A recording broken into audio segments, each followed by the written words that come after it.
So, the WHO, you all, everybody is really trying to sound the alarm of what is, we can see by the pictures, this impending famine. Who do you blame for this? Well, first of all, let's just be absolutely clear that the threat of imminent famine described by the United Nations is not someone, an official in New York, writing a press release. The International Phase Classification System is a detailed, technocratic, quite small c, conservative look at the facts on the ground. They describe, as Secretary Blinken said, 1 million people at level 5, that is famine level. The rest of the population, level 4 is considered an emergency, level 3 a crisis. So 2.2 million people don't know where their next meal is coming from. And the million who are at risk of famine, imminent risk of famine, in level 5, represent the fastest degradation, the fastest acceleration of a hunger crisis that's ever been seen. Now, how do you explain that to get you to your question?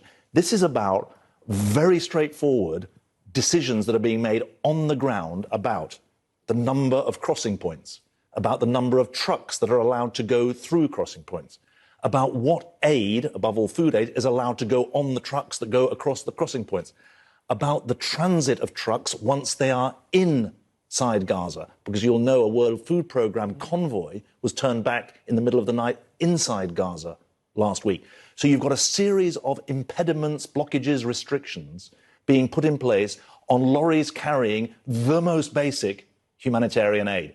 And it's not getting through to the people who need it. That's why you're ending up in the situation where what are frankly fourth and fifth best alternatives, dropping aid from the sky, building a pier that's going to be online in another 6 weeks, that won't help the people at imminent risk of famine now. What they need is different decisions about crossing points, about truck numbers, about what goes in the trucks. So those decisions are in the hands of the Israeli government and the IDF. The UN says it has enough food sitting in those trucks that you're talking about to feed the 2 million people plus inside Gaza.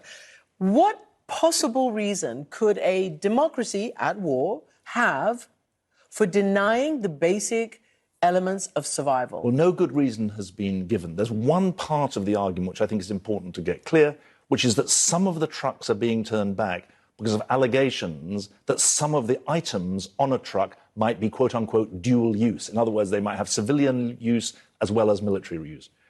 Let's be clear what kind of items we're talking about. A pair of scissors for use in a health centre. My own organisation has doctors, orthopaedic surgeons working in one of the hospitals, not the Al-Shifa hospital, but another hospital in Gaza. But they lack the most basic, the saline drips, the saline at all, the most basic implements with which to do their work. And when a pair of scissors gets found on a truck, the whole truck gets turned back. So we're talking about a really serious set of very localized decisions, but also bigger decisions about the number of crossing points and how they're used. Mm-hmm. I want to play, just so that our viewers and you also really hear from at least one person there of the desperate hunger that they face.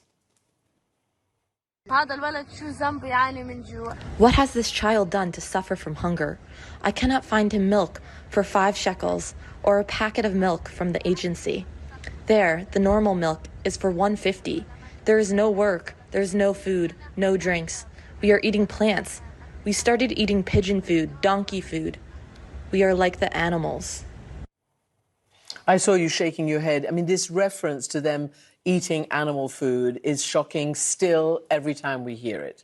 Yeah, and remember, the International Phase Classification report that came out the day before yesterday, 25 children have died of starvation already.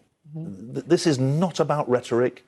This is not actually about politics. This is about human survival, mm-hmm. and that's why it's a failure of humanity. You cannot get away from the idea, as many people are saying, including the top representative for foreign affairs of the EU, Josep Borrell, that it is deliberate. Here's what he said. This famine is not a natural disaster. It's not a flood. It's not an earthquake. It's entirely man-made. Hundreds of trucks are waiting to enter. And it's absolutely imperative to make crossing points work effectively and open additional crossing point, and it's just a matter of political will. Israel has to do it. Starvation is used as a weapon of war. Yes, starvation is used as a weapon of war. I mean, that's dramatic. You know, I just keep thinking Somalia, Ethiopia, all these famines that we've covered, all these food deliveries, all these urgent interventions by the US and others to save civilians. Why is this one different? Well, why is this one allowed to happen? Well, we've got a lot of experience of the way in which conflict and the climate crisis are creating, I mean, those are man-made, but they're long-term factors that are driving enormous humanitarian need around the world. We published our emergency watch list, which actually had Sudan as the number one humanitarian crisis, 25 million people in humanitarian need. I visited some of them in South Sudan recently. But this is different because of the speed of the onset of this famine, because of the virulence of the attacks, and I say that plural because remember there are 100 hostages, more than 100 hostages, as well as more than 2 million Palestinian civilians in Gaza at the moment. This is the depth of this urgency, but also we know the depth of this political crisis, because every humanitarian emergency is also a political emergency. Yeah. This is a political emergency of really global significance, and it's one where our role as humanitarians is to be the expert witness of what's actually happening on the ground, because the testimony that you've managed to play of the Palestinian woman from Gaza mirrors what our staff